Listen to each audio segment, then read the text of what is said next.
Nagaan waaqayyoo waaqa jiraataa isiniif haa baay'atu barattootaa fi hordoftoota meetii chaanaan akkam jirtu nagaa keessanii an nagaa kootii galata waaqayyoo isinis lafa jirtan hundatti baga nagaa keessan taatanii nagaa kiyyatti aansuudhaan warra reefuu gara meetii chaanaanitti haaraa dhuftan weelkaam nooraa baga nagaan dhuftan isiniin jechaati warri mudura turtan baga nagaadhaan turtanii akkasuma gaa wanta nan hojjedhullee laayikii fi yaada qabdannaa qooduu keessaniif akkasuma subscribe gootanii jaalattanii hordofuu keessaniif illee baay'ee eebbifama galatoomaa isiniin jechaati.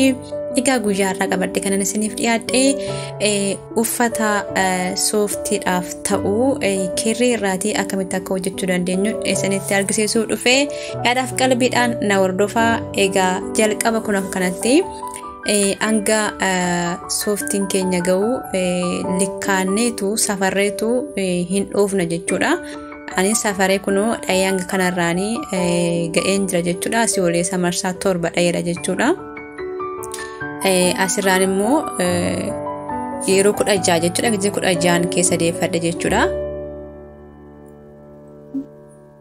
Sani booda karaa gara ranaas jechuudha anga sooftiin qaawwisaa afu kanattiin safarreetu dhoofna jechuudha. Gas safara sooftii keessaniitu hundeessaa lakkoofsaan amma kana amma sana jechuudha.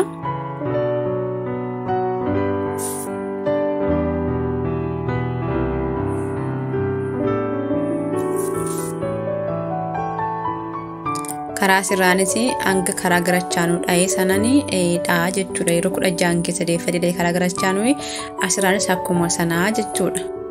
Egaa gidduu kanatti marsaa 3 qarqaraan ergan dha'ee gidduu isaatti immoo qaawwa afuu qabu lakkaawwannee finyoo irratti fu'anna jechuudha. Egaa gidduuttanii yeroo 24 jechuudha. 24 keessa deeffadhe jechuudha. Kun gidduun saa'ii kanaaf ammas immoo qaawwa akkanaaf afuuf lakkaawwadheetanii finyoo gubbaarratti fu'adhee wal qabsiisaa jechuudha.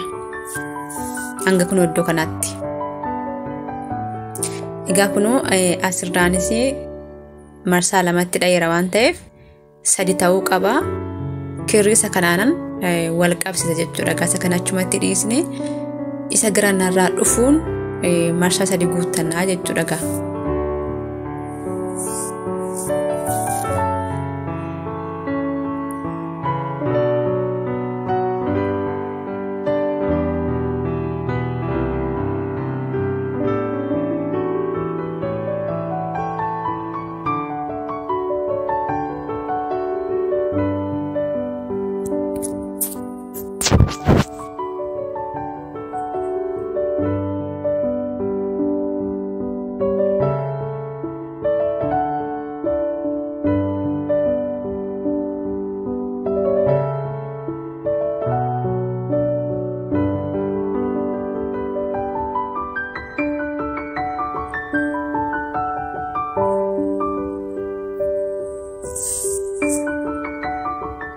Dudduuba irraanii akka kanatti akkanuuf ba'uuf sarara akkanuuf godhatuu fi gaafa karaa keessaa dhoofnu kani lachansaa keessa deeffachuu qabnu kirrii keenya kan keessaa fudhachuu qabnu tokko fuulduubatti hambisneetu tokkittii qaawwa tokkittii qofa keessa kirrii deeffanna jechuudha. Kun akka kanatti gaafa akkas ta'u duubarraa sarara nu godhata jechuudha. Gaafa karaa keessaa dhoofnu qofa.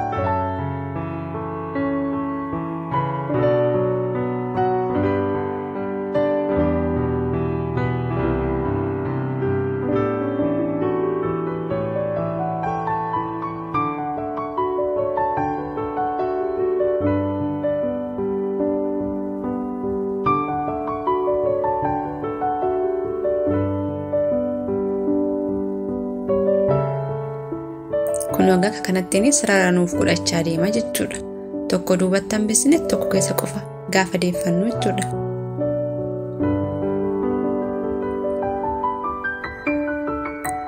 Yeroo hundatoon ta'in gaafa karaa keessaa dhoofnu qofa jechuudha. Marsaa tokko qofa irratti. Tokko darbine tokko lammaffaa isaa irratti.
Egaa kunoo hanga sittiin erga na'ee booddee hanga isa kana gidduu kun 24 ture, gubbaaraanis 24 irratti dhaa jechuudha finyoo isa kana gubbaarratti.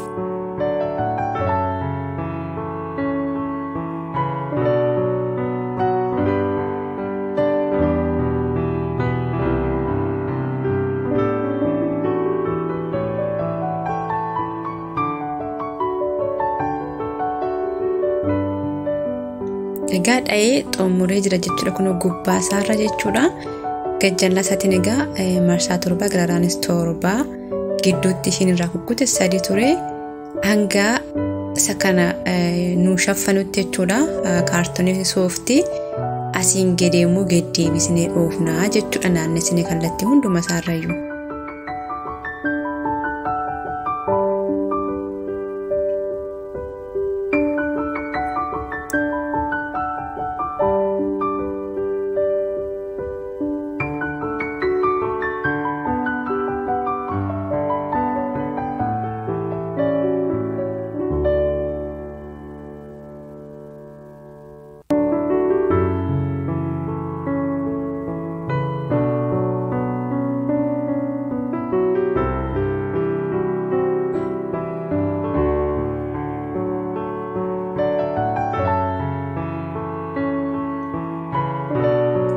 Kallattii hunda isaarra naannessineetu dhoofna jechuudha hamma.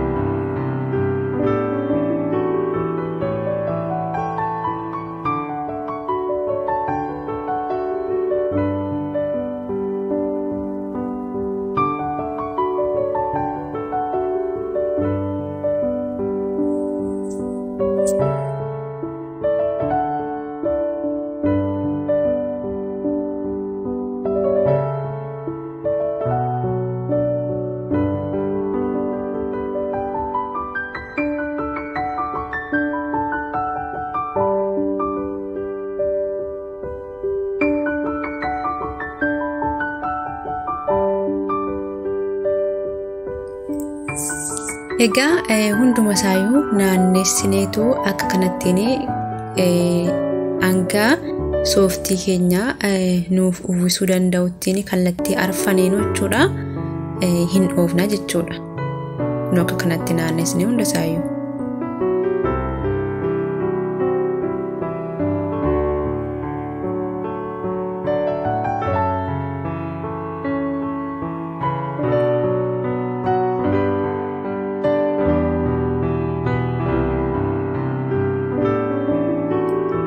Qaawwa lama gidduutti gadee sadaffaa keessa deeffachaa ture jechuudha hunduma isaayyuu amma asitti dha'ee irratti jechuudha.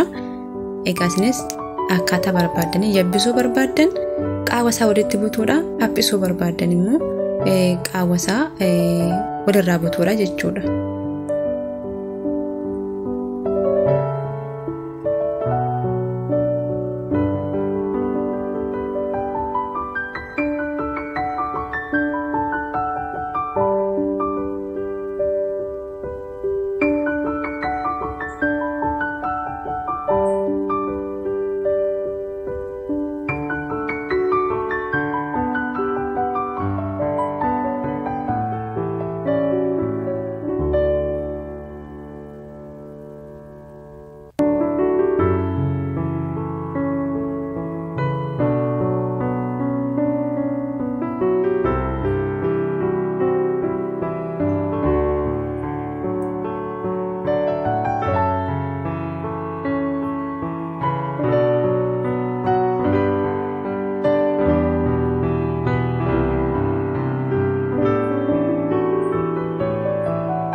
Egaa kunoo dha'ee xumuree jira jechuudha.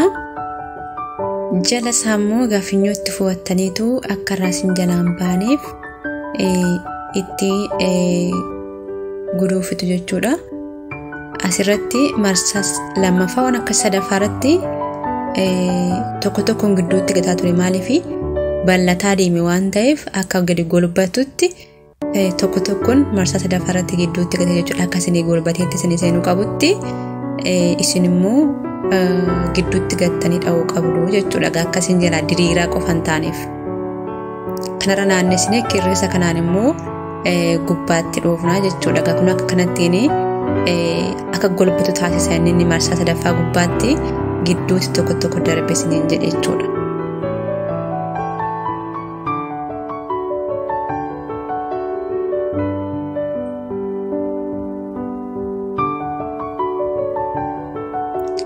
Asirratti marsaa jalqabaa kanarratti kirreessa kanatti dabalannee gubbaatti akka miidhaginaatti irratti dhoofna. Kanumaanis yoo dhiistan isin dandeessu caala bareechuuf immoo kanatti irratti dabaltan baay'ee bareedaa ta'a jechuudha.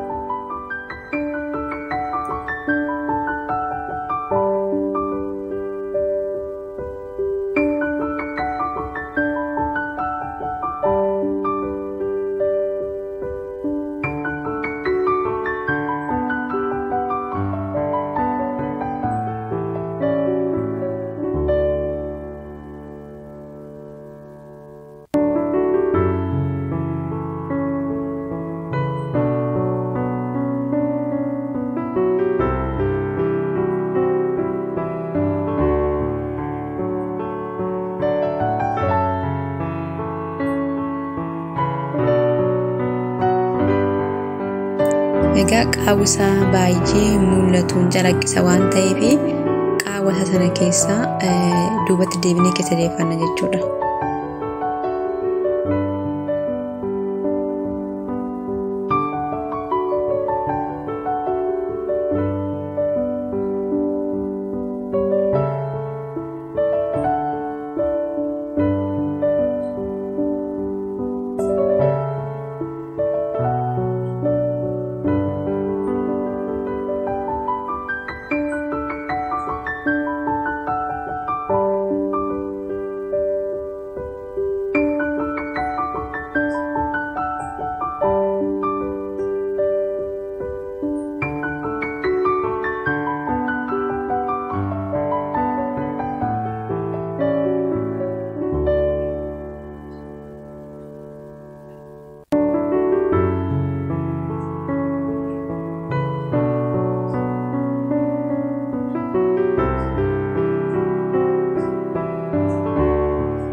Egaa hunduma isaarrayyuu akka kanatti naannessee fideen jira jechuudha marsaa tokkoffaadhaaf.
Dhiifama gaasitti kirooshiin kiyya baay'ee funyaashee irraan jiru jechuudha. Kan baay'ee turedha kirooshii biyyaati. Bakka bakkatti keessana jalaa baay'ee baay'ina rakkisaa ture jechuudha. Naa hubattudha yaada.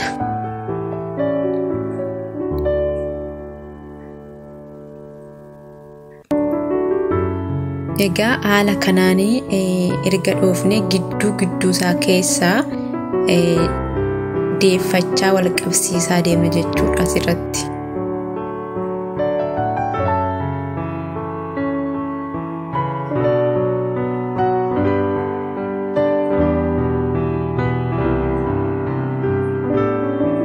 Egaa hunduma isaa haala kanaan kun gidduu qaawwisaa baay'ee mul'atu. Gidduu isaa keessa deeffachaati deemna. Ogummaa kana warri qabdan egaa isiniif salphaadha dubbachuun barbaachisu.